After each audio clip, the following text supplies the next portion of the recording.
The Engine by Ella Wheeler Wilcox.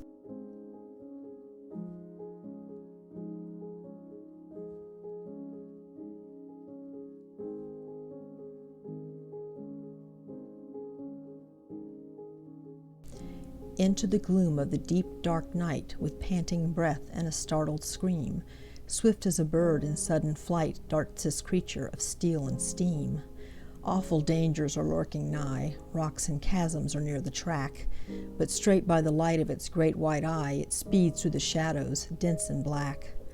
Terrible thoughts and fierce desires trouble its mad heart many an hour, where burn and smolder the hidden fires, coupled ever with might and power. It hates as a wild horse hates the rain, the narrow track by vale and hill, and shrieks with a cry of startled pain, and longs to follow its own wild will. End of poem.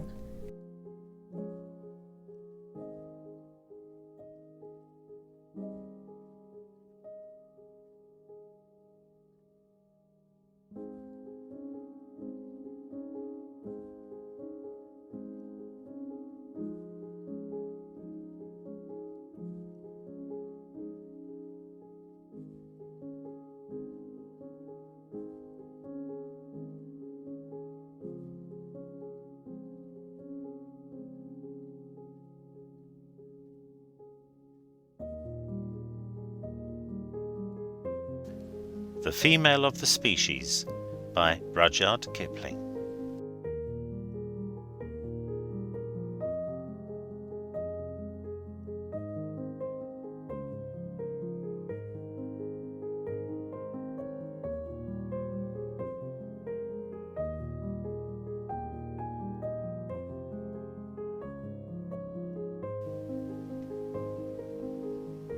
When the Himalayan peasant meets the he-bear in his pride, he shouts to scare the monster, who will often turn aside. But the she-bear thus accosted rends the peasant tooth and nail, for the female of the species is more deadly than the male. When Nag, the wayside cobra, hears the careless foot of man, he will sometimes wriggle sideways and avoid it if he can. But his mate makes no such motion where she camps beside the trail, for the female of the species is more deadly than the male. When the early Jesuit fathers preached to Hurons and Choctaws, they prayed to be delivered from the vengeance of the squaws. 'Twas the women, not the warriors, turned those stark enthusiasts pale, for the female of the species is more deadly than the male. Man's timid heart is bursting with the things he must not say, for the woman that God gave him isn't his to give away. But when hunter meets with husband, each confirms the other's tale. The female of the species is more deadly than the male. Man, a bear in most relations, worm and savage otherwise. Man propounds negotiations. Man accepts the compromise. Very rarely will he squarely push the logic of a fact to its ultimate conclusion in unmitigated act.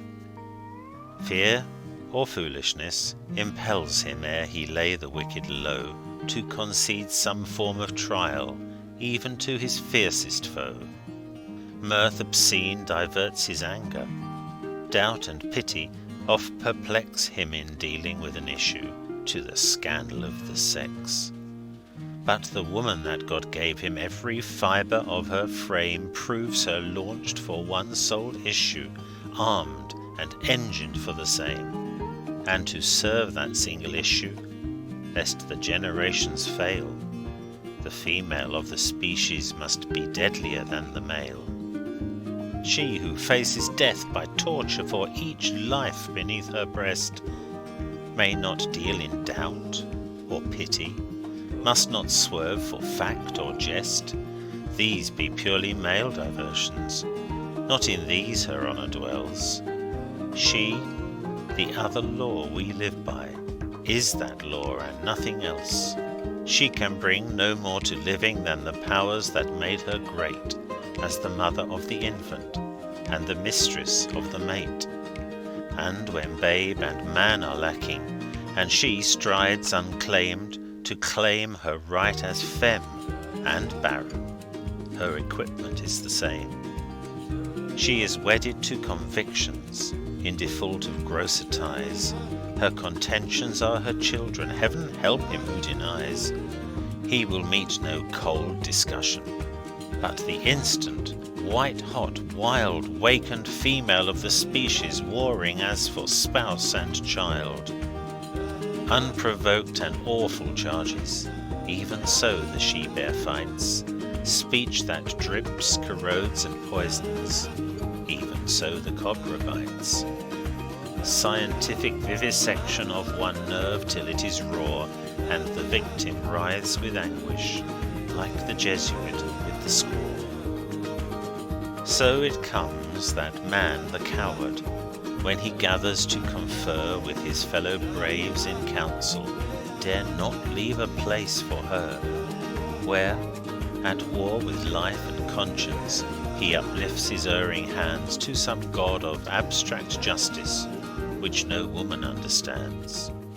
And man knows it, knows moreover that the woman that God gave him must command but may not govern, shall enthrall but not enslave him, and she knows, because she warns him, and her instincts never fail, that the female of her species is more deadly than the male. End of poem.